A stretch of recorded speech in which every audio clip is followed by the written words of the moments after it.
ಒಮ್ಮೆ ಒಂದು ಹಳ್ಳಿಯಲ್ಲಿ ಒಬ್ಬ ಶ್ರೀಮಂತ ವ್ಯಾಪಾರಿ ತನ್ನ ಕುಟುಂಬದೊಂದಿಗೆ ಸುಖವಾಗಿ ಬದುಕುತ್ತಿದ್ದನು. ಅವನಿಗೆ ಎಲ್ಲವೂ ಇದ್ದರೂ ಮಗ ಮಾತ್ರ ಆಲಸ್ಯದ ಜೀವನಕ್ಕೆ ಅಂಟಿಕೊಂಡಿದ್ದ. ಮಗನ ಈ ಸೋಮಾರಿತನ ತಂದೆಯ ಮನಸ್ಸಿಗೆ ದಿನೇ ದಿನೇ ನೋವುಂಟು ಮಾಡುತ್ತಿತ್ತು. ಕೊನೆಗೆ ಮಗನಿಗೆ ಜೀವನದ ಪಾಠ ಕಲಿಸಲೇಬೇಕು ಎಂದು ತಂದೆ ತೀರ್ಮಾನಿಸಿದನು.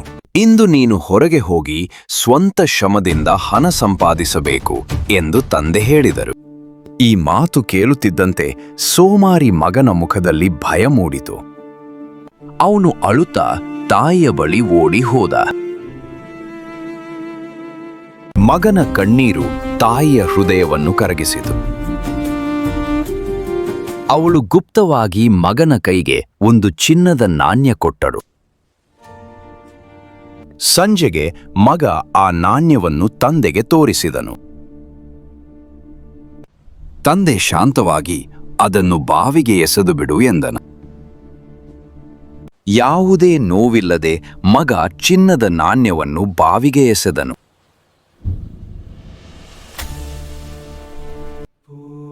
ಅಷ್ಟರಲ್ಲೇ ತಂದೆಗೆ ಸತ್ಯ ತಿಳಿಯಿತು.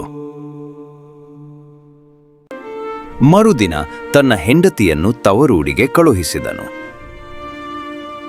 ಮಾರನೆಯ ದಿನ ಮತ್ತೆ ತಂದೆ ಹಣ ಸಂಪಾದಿಸಿಕೊಂಡು ಬರಲು ಹೇಳಿದ. ಈ ಬಾರಿ ಸಹೋದರಿ ಸಹಾಯಕ್ಕೆ ಬಂದು ₹1 ನಾಣ್ಯ ಕೊಟ್ಟಳು. ಆ ನಾಣ್ಯವನ್ನು ಬಾವಿಗೆ ಎಸೆಯಲು ತಂದೆ ಆದೇಶಿಸಿದನು.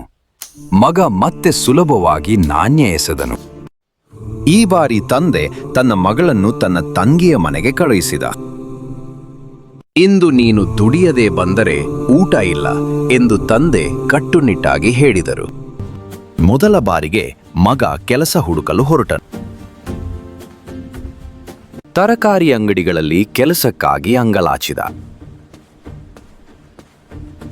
ಮಾರುಕಟ್ಟೆಯಲ್ಲಿ ಒಬ್ಬ ಅಂಗಡಿ ಮಾಲೀಕ ಅವನಿಗೆ ಕೆಲಸ ಮಾಡುವೆಯಾ ಎಂದು ಕೇಳಿದರು.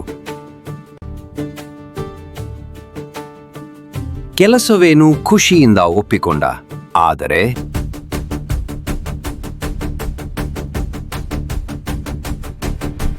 ಭಾರವಾದ ಚೀಲ ಹೊತ್ತುಕೊಂಡು ಹೋಗುವಾಗ ಅವನ ದೇಹ ಬೆವರಿನಿಂದ ನನೆಸಿತು.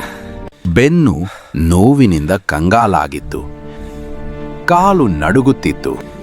ಆದರೆ ಆ ಶ್ರಮದ ಕೊನೆಯಲ್ಲಿ ಅವನ ಕೈಗೆ ₹2 ಸಿಕ್ಕಿತು. ಬೊಬ್ಬೆ ಬಂದ ಕೈಗಳು, ತರಚಿದ ಬೆನ್ನು, ಅತಿಯಾದ ಆಯಾಸ, ಇದು ಯಾವುದೂ ಅವನಿಗೆ ಕಾಣುತ್ತಿರಲಿಲ್ಲ. ಆ ಹಣದ ಜೊತೆ ಅವನ ಮನಸ್ಸಿನಲ್ಲಿ ಆತ್ಮಗೌರವವೂ ಹುಟ್ಟಿತು. ದೈಹಿಕ ನೋವನ್ನು ಮರೆತು ಅಭಿಮಾನದಿಂದ ಮನೆಯ ಕಡೆ ನಡೆದ. ಮಗ ಹಣ ತಂದಾಗ ತಂದೆ ಮತ್ತೆ ಅದನ್ನು ಬಾವಿಗೆ ಎಸೆಯಲು ಹೇಳಿದರು.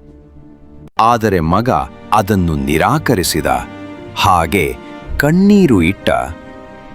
ಇದು ನನ್ನ ಬೆವರಿನ ಹಣ, ಇದನ್ನು ಎಸೆಯಲು ನನಗೆ ಸಾಧ್ಯವಿಲ್ಲ ಎಂದನು. ಆ ಕ್ಷಣದಲ್ಲಿ ತಂದೆಯ ಮುಖದಲ್ಲಿ ಹೆಮ್ಮೆಯ ನಗು ಮೂಡಿತು. ಶ್ರಮದ ಮೌಲ್ಯ ಅರಿತ ಮಗನಿಗೆ ತಂದೆ ತನ್ನ ಕಂಪನಿಯ ಬೀಗ ಒಪ್ಪಿಸಿದನು. ದುಡಿಮೆಯ ಗೌರವವನ್ನ ಅರಿತ ಮಗ ತನ್ನ ಪರಿಶ್ರಮದಿಂದ ಕಂಪನಿಯ ಭವಿಷ್ಯವನ್ನೇ ರೂಪಿಸಿದನು.